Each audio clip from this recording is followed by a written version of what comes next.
A very good afternoon to you, Claude, and thank you so much for your time. So why specifically these deadlines that you've put in terms of possible strike in June? Well, there is a very good afternoon to you. The Public Service Coordinating Bargaining Council has a constitution which sets out deadlines and specific timeframes in which you must declare a dispute or on how the process is to unfold if you negotiate on matters of mutual interest. So it's very important to follow these procedures very meticulously in order there's no technicalities that will obviously delay any processes itself.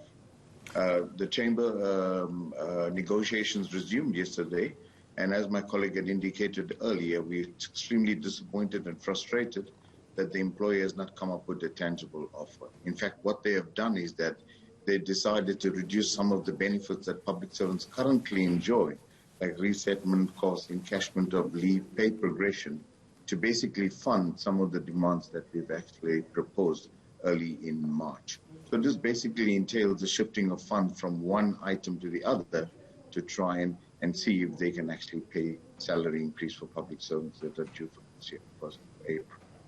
Is there no way that you guys can find common ground? That's the PSA and, of course, government. Is there no way there can be some kind of concession from both parties, or are you adamant that what you want is what you want and you have to get it? There's always a possibility of trying to find each other. Obviously, if you do come up with some sort of offer, it's got to be a tangible offer that we can take to our members. Unfortunately, a 0% salary increase proposal is not a tangible offer. How do we take that to our members and say that the government has offered 0% increase and propose to them or try and entice them to accept this? That's going to be very difficult against the backdrop that they haven't received salary increases last year.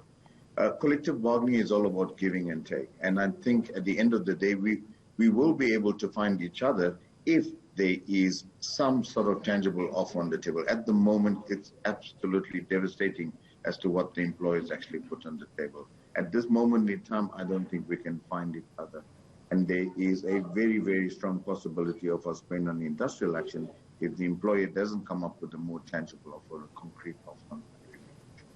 Mogwena Maluleka, a little earlier, Claude was saying that it's actually the leaders of the unions who are, essentially delaying this strike action, and that the members want to hit the streets right now. Is that the sense that you're also getting from the members? There is complete frustration out on the road, out on the field, at the offices. You must remember our members were in the health sector. We were at the forefront of fighting against this pandemic. They've been toiling, exposed to the different dangers that we have out there as a result of this pandemic. And yet we've been constantly trying to motivate them to go to work hard enough against the backdrop of this pandemic. And yet now you have to go and tell them, listen, you didn't get an increase last year, and there's no likelihood of you getting an increase this year. So you can imagine the frustration that our members are currently facing. This, together with the rising price in fuel, the cost of food and transport, compound with this effect, I think it's they're at the tether now to actually trying to convince them to accept anything less than what we have demanded. So yes, the frustration is really getting to them at this stage. All right, Claude, thank you so much for your time this afternoon. That is the PSA's National Manager, Claude Naika.